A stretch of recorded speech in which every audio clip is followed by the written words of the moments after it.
Welcome to Corwin's Leaders Coaching Leaders podcast with host Peter DeWitt. This podcast is from education leaders for education leaders. Every week, Peter and our guests get together to share ideas, put research into practice, and ensure every student is learning, not by chance, but by design. Mike Nelson, how are you? I'm doing great. I'm looking forward to this interview, Peter.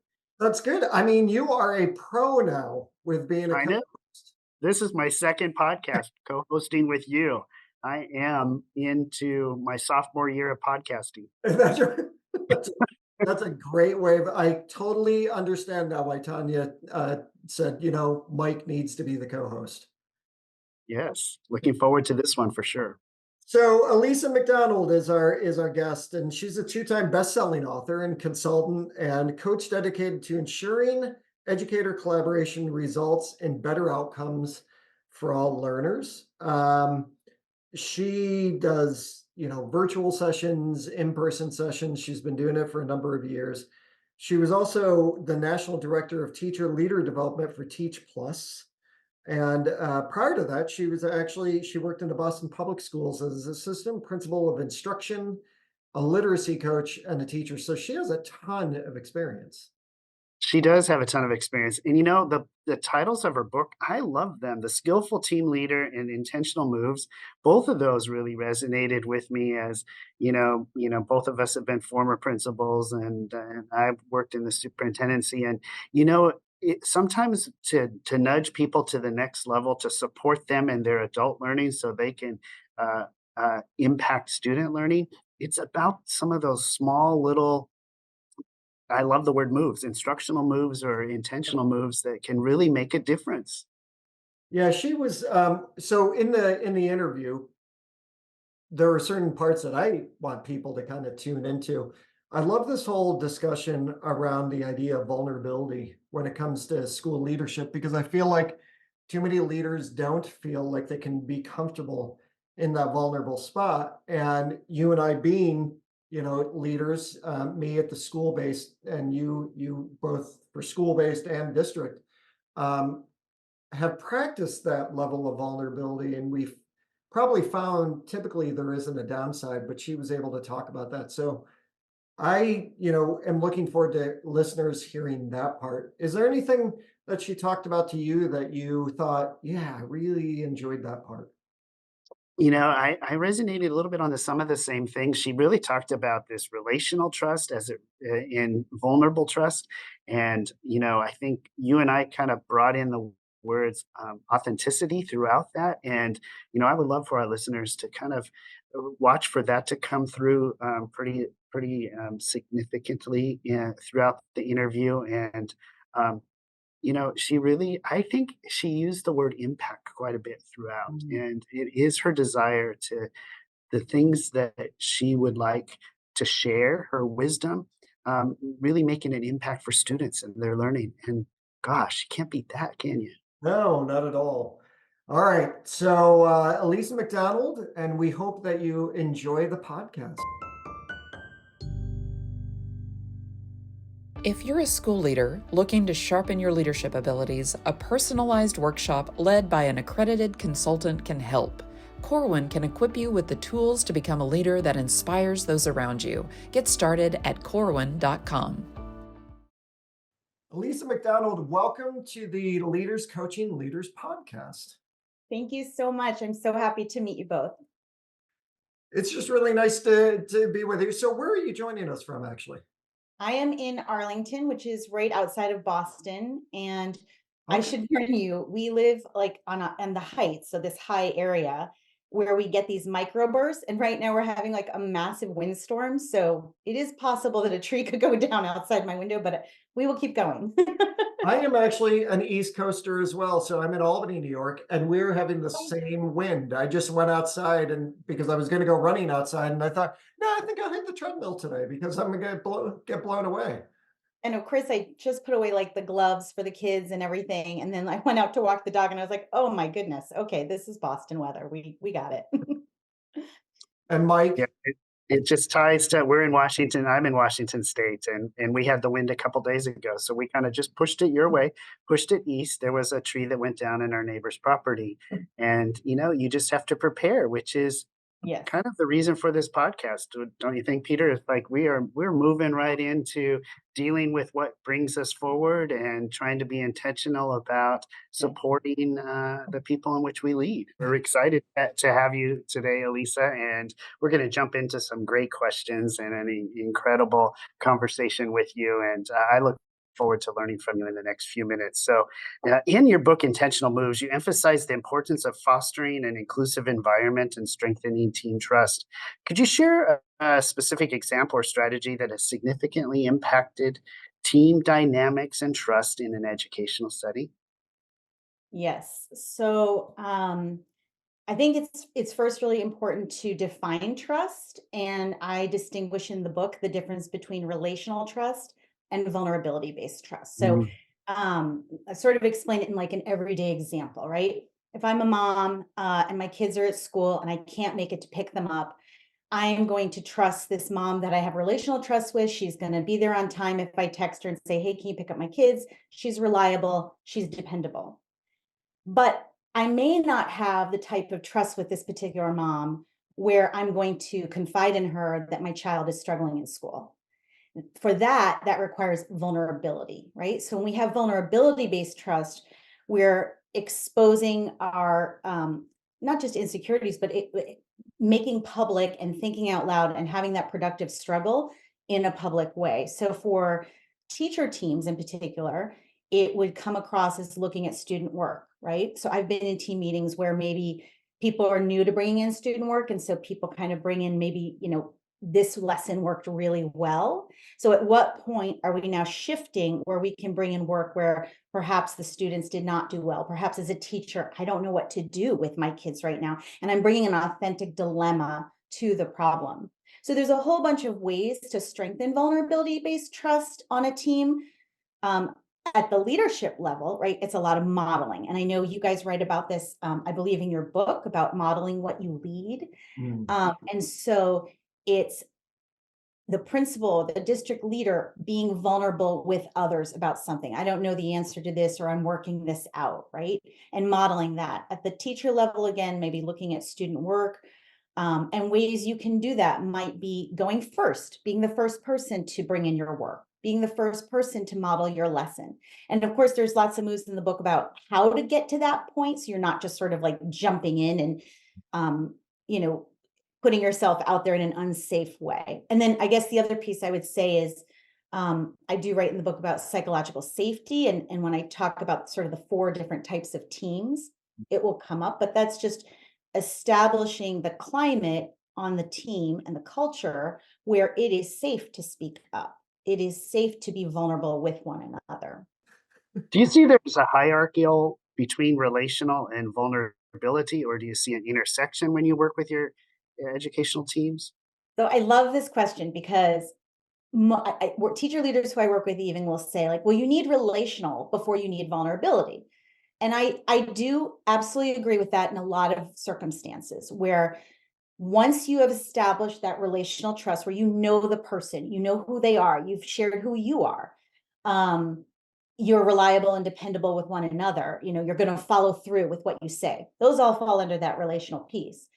You're going to be more open to being vulnerable with them. So there is a little bit of, this is first and this is second. But then I like to think of the example of if you've ever been on an airplane, you're going one way, one flight, and you're sitting next to somebody, and for some reason, you're like spilling your guts. Like you're just completely vulnerable with this stranger, whatever struggles you're having, and they're with you, and then you never see one another again. You don't have that relational trust, but you have enough vulnerability based trust because you have safety. And that's, I think, the real foundational piece is I felt safe enough with this person, even though they're a stranger, that it's not going to go around and be gossiped about or what have you. Yeah, no, that's a fascinating way to describe it. So it's almost the arrows going back and forth between relational and vulnerable all the time in terms of building, and you just kind of continue to build on that. That was a fascinating.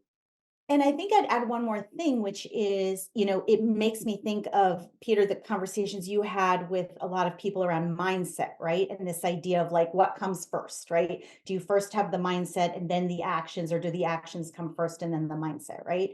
So I have a similar viewpoint on that. But it's the same thing with the trust. Like sometimes you need to test the waters and be vulnerable. And in that, you actually mend the relations that might be there, because someone says, wow, they trust me enough to open their classroom. Okay, I want to get to know this person. I want to, it starts to show your character and all of these other things. So I do think there's a definite sort of interrelationship between the two. Yeah, and that's I love the conversation you guys are having. I do get asked that a lot when we're looking at like the 8 drivers of collective leader efficacy, and it's hard because it almost makes you wish you could write a book in a way that you've got them all intertwined in the first place at the beginning, maybe because you don't know which one comes first, right? They're all developed at the same time. I remember a long time ago, I emailed Penn Leithwood, who to me was always kind of the guy that I looked up to when it came to collective leader efficacy.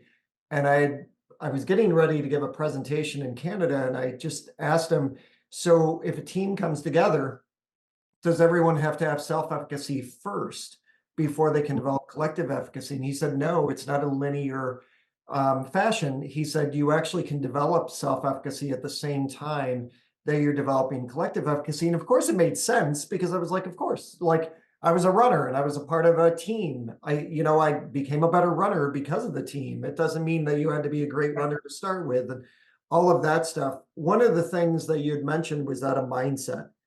And I sometimes wonder if, because we are so interested in these topics, right? You, Mike, and I are so interested in leadership and trust and vulnerability and those pieces, that we almost make an assumption that why wouldn't everybody be interested in this from a leadership standpoint? Like, why wouldn't every leader want to make themselves vulnerable? But we know that's hard. Like, why is it sometimes that it seems like leaders struggle with sharing that level of vulnerability? So I think it kind of brings me to the center of how I think about teams. Mm, And I think about teams and collaboration as in service of learning. mhm, So it's nice to get good at, uh, different aspects of working together. But at the end of the day, you're coming together because you're trying to solve these student-centered problems. So if you shift to the mindset of this is in service of helping these historically marginalized students who aren't getting it, working in a different way to give students who have disabilities access, right? If you're starting with students and you're student centered, the vulnerability comes out almost organically when you have at least an initial amount of trust on the team, because you really want to solve this problem. mhm, So when I talk about like a skillful approach, it's kind of set in 4 tenets, right? So you start with your values. mhm, You then look at your mindset. You're going to have a growth mindset about students, or you're probably not going to be a leader on the team in some way. You're going to have a growth mindset about the teachers who you're leading, this belief that with effort and perseverance and study and learning together, all teachers are going to be able to reach these students. And then you have to have that growth mindset about yourself as a leader. I'm going to flub up, and this is sort of where the vulnerability comes in. I'm going to struggle. And isn't it powerful if I can make that, like when you see it in service of others, like by me as a principal being vulnerable with my teachers, they're going to be vulnerable with their students. So one of like my favorite books, I used to be a literacy coach at one point, and I love Kelly Gallagher as an author. mhm, And Well, I Kelly, write in the book, he writes this strategy about, when you're showing kids how to write something, don't go home and like sweat it out and like try to get the perfect organization. Do it in front of your students. mhm. Be vulnerable in front of them. Show them how you're writing, and you're like, I have no idea what I'm going to write next. Wait, let me erase that. Let me do that again, right? And what that does for students is it allows them to say, okay, like I'm expected to make mistakes here. And now I know how that person got out of it. I've got some strategies my teacher showed me. Well, it's the same thing with leaders, right? If we show that vulnerability, teachers are going to then be vulnerable with one another and with their students. Just to finish up the approach, so you've got starts with your values, your mindset, your emotional intelligence. Are you able to read the room? Are you able to self-regulate your own emotions as well as navigate others? And then the key piece is your responsiveness to hurdles. Are you able to respond proactively in the moment and after the fact? And are you aware of your cultural positioning and identity that makes you even question if there's a hurdle to begin with, if there's a problem? And also, what is your response to that? And then also considering the culture of the school, how that's going to affect the hurdles that you face. So just getting back to the vulnerability piece, that's one of the target areas, or I call primary intentions. How do you sort of establish this trust on your team? How do you respond to people in ways that they then can be vulnerable in service of helping students learn? Yeah. I just, you reminded me, Mike and I have been doing a little bit of reading around a research paper that Adam Grant did on the difference between feedback seeking and feedback sharing. And that's what you reminded me of, because he said that he found in the study that feedback seeking is when we might say to our staff, like, I'm looking for feedback about my leadership. And sometimes we're surprised with what we get hit with. We can actually be resistant to what we're hearing. But the feedback sharing, and it kind of reminds me of what you just said about Kelly Gallagher, who Mike knows very well, actually. Mike's friends with him. One of the things that he says about feedback sharing, Adam Grant does in his research, is that when we show vulnerability, when we might say, Elisa, I've been getting feedback on my time management as a school leader, the balance between management and practicing instructional leadership. Could you give me some feedback on how I'm doing as an instructional leader? Because these are the things I'm trying. And what they found in the study is that not only does that feedback last longer, like the leader actually carries it forward and does more with it than just in feedback seeking, but they also show a level of vulnerability. And they said in the research that there's no downside to the vulnerability. So that totally taps in to what you were saying as well, which I think is fantastic. And I think if we zoom in on feedback, because that's the last, so the book is organized into like 10 primary intentions, right? The 10 main things that the leaders need to do with their team. And it's modeled after what teachers do with their students, right? So you want to optimize learning conditions in the classroom. You want to optimize learning conditions on your team. You want to lead with purpose and direction in your classroom. With student learners, you want to lead with purpose and direction with your adult learners, right? So the last primary intention is about assess and feedback, right? Assessing your team and the collaboration that you're having, and both seeking and sharing feedback. So simple things like at the end of every meeting, are you giving a half sheet slip of what worked, what didn't work, what are you going to do next, what's your question, right? Making it a pattern where you're asking feedback from the team, and then you're publicly sharing that feedback to the group to say, hey, here's what I'm doing with it. Here's what we're doing with it. Here's the direction we need to go. But the key is, I think oftentimes, I don't know if he speaks about this, but like knowing the indicators of what you're looking for that's going to actually move your team towards advancing student learning. And I write a ton about that. Yeah, that aligns really well with, I remember Hattie always had said, the best way to approach feedback is when it's tied to a learning goal of a student. And I think it's the same thing where the adults are concerned. And I'll bring this up because, everybody does goal setting with their teams. So this just happened the other day. I was coaching a school leader, and she's working with some teacher team about setting their own goals and checking in on them. And their goal was feedback, giving feedback to students. They wanted to get better at giving feedback to students. And one of the moves in the book is about pivoting or distinguishing between the teacher practice goal and the student learning goal. And I see this all the time, and it makes the difference in the impact of the team. So when we only focus on a teacher practice goal, like how do I give feedback? What we are not yet focused on, and we need to just add in, is for the purpose of what for kids? Like the goal is we want to improve, for example, student writing, specifically around organization and ideas or whatever. So how do we give feedback in order to help students become better writers? But if we're just working on the practice of giving feedback in a bubble, you can kind of lose motivation, and it's also really hard to measure that as a team. How do you know it's working? You need that student lens in order to, create a team that's both what I call high functioning and high impact. Yes, Peter, I am a Kelly Gallagher, president of his fan club. I think, how you describe, Elisa, the incredible, things, the connections between relationships and vulnerability.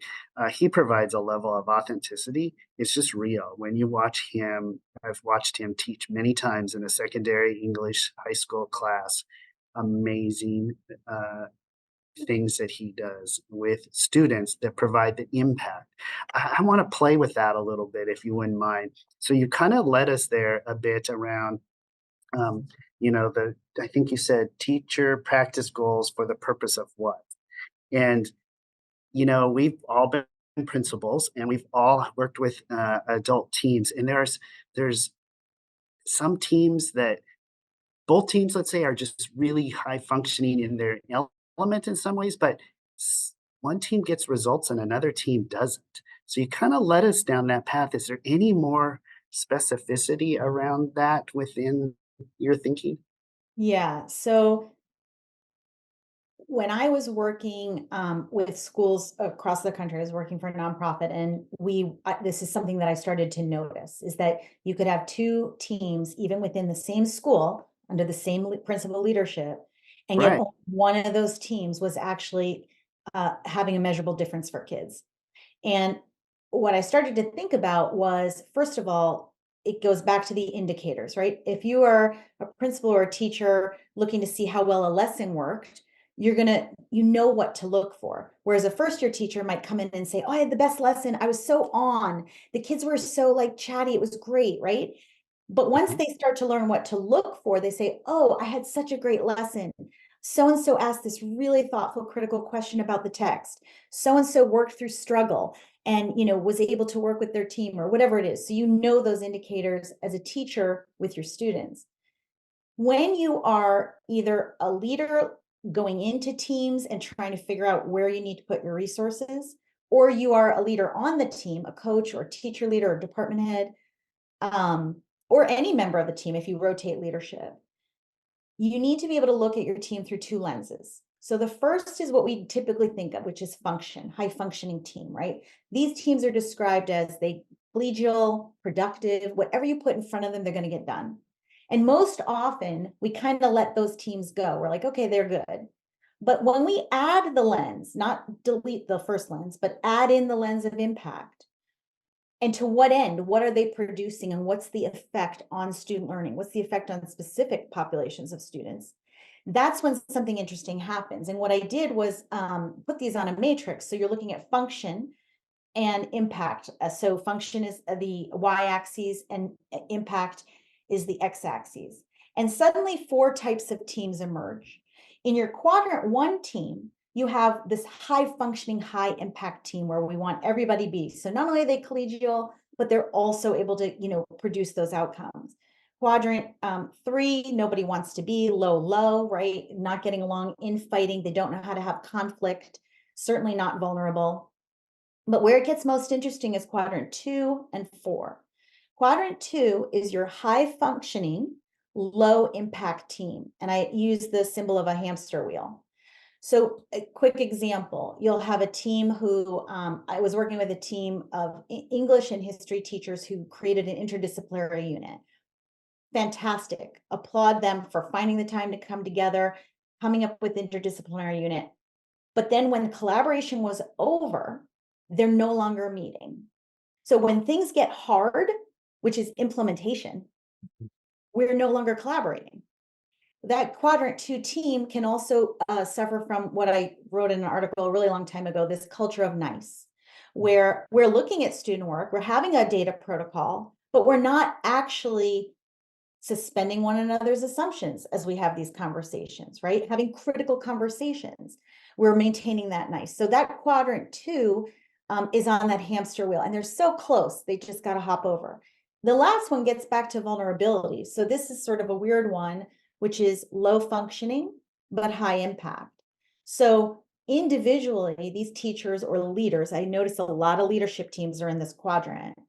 These leaders individually have impact. Oftentimes it's like a department head team where they work in silos and they do really well. But that quadrant 4 team has trouble with interdependence, relying on one another, learning from one another. So oftentimes what happens, and it's because they're guarded, they usually are very competent and they want to continue to maintain that level of perception of competence. So there, Amy Edmondson talks about self-preservation mode, right? I have to preserve my reputation. So I'm going to stay guarded. I give the example of when I first started teaching in one of my schools, I needed help with the unit and someone said, here you go, here's the binder. And then out the door, right? I don't want to actually invite you into my classroom where you can see where things are tough. So that quadrant 4 team struggles with guardedness, and they have low function. So sometimes, in other words, students are learning, but teachers are not. So the short answer for that one. So when you start to see these teams, these types of teams emerge, and you kind of look at the collaboration that your team is having, you can then start to say, okay, what do we need to do to get our team to quadrant 1 to become both high functioning and high impact? And that's where the moves in my book, Intentional Moves, comes in. And there are lots of small things that I discovered in my work with teacher leaders and coaches and principals that they do that makes all the difference, down to like where you're going to sit in the room and how you're going to organize the chairs. Like all these intentional moves can actually have that impact you're looking for. Well, one of the intentional moves you talk about, we all focus on and which is important because, and it's strange because as much as we focus on it, we know not all teams do it, and that's collaborative inquiry. And so how do you engage in collaborative inquiry with intention and flexibility? I sometimes find that, when Mike and I are doing work, people make collaborative inquiry so much harder than it needs to be. They make it so much more difficult. And I think sometimes it's because of researchers, it might be because of consultants, but they definitely make it so much harder than it has to be. So how do you do it with intention and flexibility? Because I know this is something that you talk about as well. Yes. And in the book, I titled the chapter, The Real Work of Teams. And I went through a lot of iterations for what that is. And the reason I came down to it is that is the work. And I think where teams get a little bit caught up is in the technical rather than in the culture of collaborative inquiry that you're trying to create. So we want to create a culture of learning on our teams where adults are productively struggling. We want to create, as Mike was saying, that culture of vulnerability where we can sort of show our lesson, show our student work, and get that feedback in order to be better so that we can help kids. And so with collaborative inquiry, I actually, I put forth what I call phases instead of a cycle. And I even cite like Jenny Donahue's cycle. Like there's so many cycles that you can go through. The technicality of it doesn't matter. It's what you said, going through each phase with intention. So for example, I don't like to start with a question for collaborative inquiry. I like to start with a student-centered challenge. What is the problem? Like we start with assets. What are students doing well in this particular domain? And what's the challenge? Like, let's really focus on something that's meaningful to us, that is heartfelt and connected to us and for our kids. And then what question emerges? And then the intention comes about as you move through these phases. Again, you can follow any cycle you want. I do propose, one way to move through, but you can follow anyone's. But when you get, for example, to the phase of research and study, right? Where you're sort of building that pedagogical knowledge, as Helen Timperley will say, right? Are you being really intentional about the text that you're choosing? How you're approaching that text? Are you picking diverse text? If you look around your team and you don't have diverse voices represented, are you intentionally bringing in a text that's going to bring that perspective that you're missing? How are you going to structure the conversation and picking a protocol that's going to actually get to the outcomes that you're looking for, right?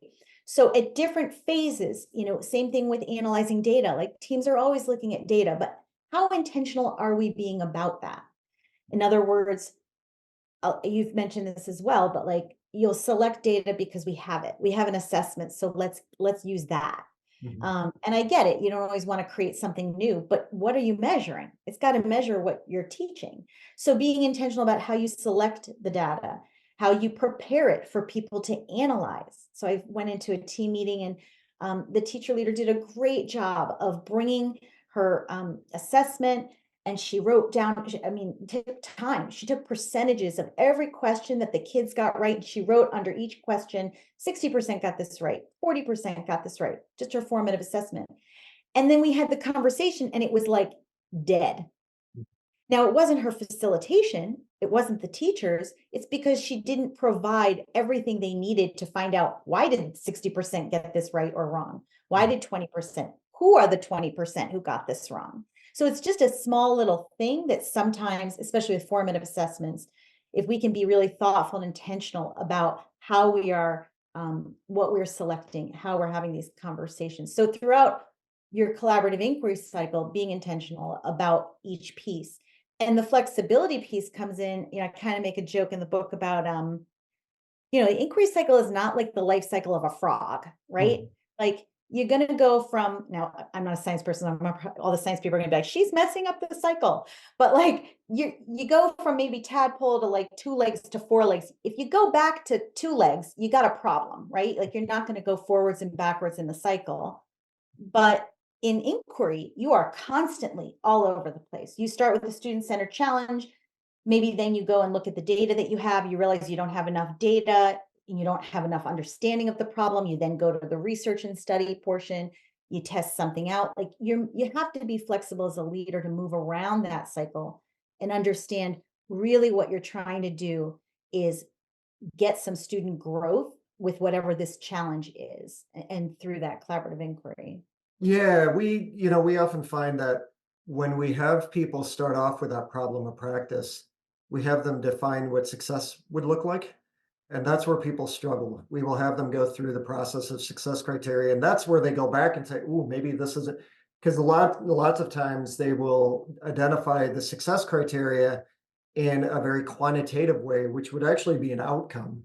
And some, especially in this day and age, or the past 20 years of testing and everything else, they will often define the student problem as we want kids to, we want 90% of our kids to, pass the state test or something like that.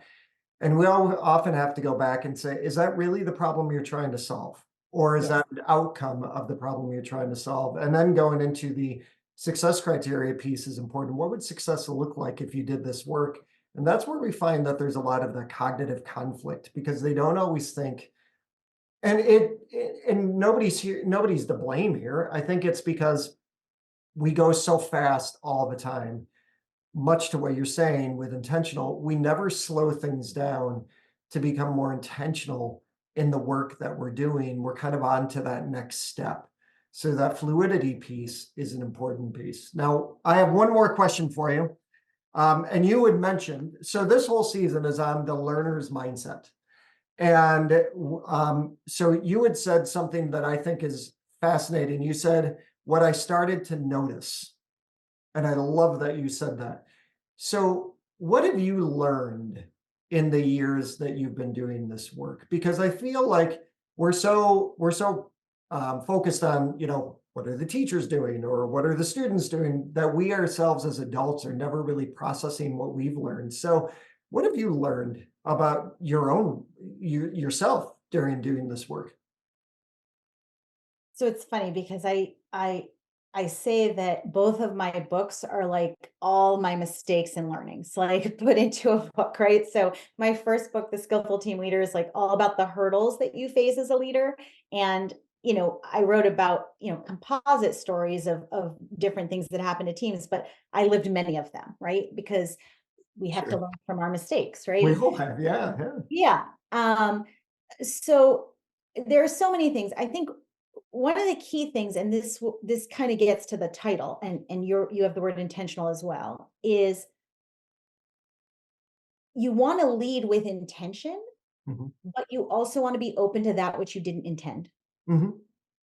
For sure. So you can't just go if you're leading first of all, you're not leading a team meeting, you're leading learning. That's Mm. the first like mindset shift as usually teacher leaders especially need to sort of rethink that. And when you start to think about you're leading learning, you then tap into your experience and your expertise of leading learning, Mhm. right? Student learners and adult learners, there are differences, but I've learned that if you tap into what you know organically as a teacher in how you lead learning, how you um, establish expectations in the classroom, how you do it on your team, right? All of those pieces will sort of start to fall into place and you have like a base to rely on. For myself, I'll give a real example about leading with intention. So in the book, I give an agenda template and I model it after, I call it a 3-question agenda. So basically it's why, what, and how, right? Why is this on the agenda? Why are we collaborating? What deliverables or things are we going to leave with? And how are we going to collaborate about this in order to reach those outcomes? So it's very outcome driven. And I was a part of a diversity, equity, inclusion team the team was just forming. And the diversity, equity, inclusion director at the school was leading it. And on her agenda, she had said, our outcome is to have a mission statement for our group, for our DEI group. And so I'm like all about this. And she starts out with like, here's some sample mission statements from other schools. What do we like? We're going through all of that.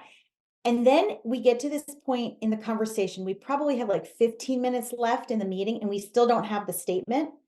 And one of the team members starts to tell this story about how passionate he feels about a student and the the struggle from coming to this school and how that student didn't feel included and now does, and how it's the policies and the practices, and it just gets into this thing. And I'm listening to the story and we're all emotional and I'm feeling the story, but I'm looking at my watch and I'm like, we are supposed to be out of here with the mission statement, right? Like, come on, people, we only meet once a month, right?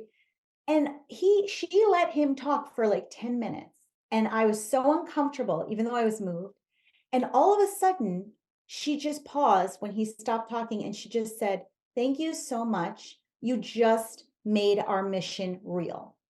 You Mm. just reminded us of what our true mission is." So even though we don't have a statement with words that we can wordsmith and put on our school website, we now are so connected to what our real mission was. And so in that learning moment for me was, let's not get blindsided by the what we should do and our intentions, right? She was super intentional in that moment. She intentionally put aside the agenda so that we could get to what he was saying. So I think it's this paradox of leading with intention, but really being open and being a learner when you Mhm. show up, being that learner. Yeah, and I think that's definitely what intentionality is all about, right? All right, so Elisa MacDonald, you have 2 books, The Skillful Team Leader and Intentional Moves, and we just want to thank you for being on the Leaders Coaching Leaders podcast. Well, thank you both so much. I really enjoyed it. Oh my gosh, Peter. Lisa McDonald's a rock star, don't you think? Yeah. You know, I had I had a chance to read some of her reviews online and before we did the podcast, and I thought, oh, come on. And so here's one of them. It's like, uh, Lisa transformed how I think. I'm less intimidated when dealing with challenging issues, and I have a whole new perspective on how to operate a school and work with my teams. And I thought, okay, bring it, Elisa. Do you think she's going to bring it in this interview? And you know what? She did. She brought it. What do you think? No, I thought it was great. It was interesting because, I mean, obviously we all talk about teams, right? We talk about collaborative inquiry. There's certain things that, as much as we talk about it, we know that not everybody is engaging in that kind of work in schools. And what we tried to do within this interview is really get down to the nitty gritty of like, what are some practical steps we can get there, right? Because as much as we know research supports it, we know not a lot of schools are doing it. When she mentioned Kelly Gallagher, I saw you lean in. I was like, uh-huh. That's I met Kelly Gallagher because of Mike. So I know he's a friend of yours, and I I liked the things that she was talking about from the aspect of how to really focus in on those student learning needs, how to do the work.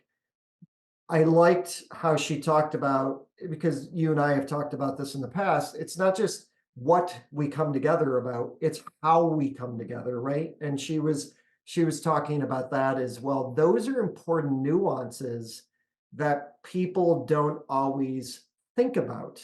And the Right. problem with that is when they don't think about them, they can grow into a dysfunctional team that, as she said, they might come together collaboratively, but it doesn't necessarily mean that they have impact. So that intentionality behind what are our roles, what is the focus, and keeping that as a heart of every single one of our meetings is a really important thing to do. But we know it's difficult to do too, because we get hit with so many things every day. So yeah, I really enjoyed this conversation. It was fantastic. And I think everything that you just mentioned, as you kind of laid it out just then, uh, I love the phrase that she used that I think could be put on a poster or could be put on your planning sheet. For when teams come together, I could see this phrase be there because it kind of grounds everything that she was talking about. She used for the purpose of what? Yeah, yeah. It just like we're doing this. Somebody on the team should say, for the purpose of what? And the whole team should be able to articulate that. And if they do, then it's going to be a team that's very impactful. Yeah, for sure. No, definitely enjoyed the conversation. So everybody who's listening, before we actually went live or we started recording, and Elisa was talking about how she listens to the podcast, which is always nice to hear people say that. And we often hear from people that listen to the podcast. So please, give us our feedback. Let us know how we're doing this season. This season is focused on the learner's mindset, because we don't want just researchers and authors and consultants to come on and talk about what other people need to learn. We've invited them on to talk about what they're learning as well, which I think is fantastic. I enjoy that focus. Mike, love co-hosting with you, which is a good thing because we wrote a book together and we worked together. So it'd be odd to just not like being on the screen with you. It was a blast. I enjoyed it very much. Elisa, so much. Thank you so much. All right, everyone. Well, thank you very much for listening to us. And until next time, Mike.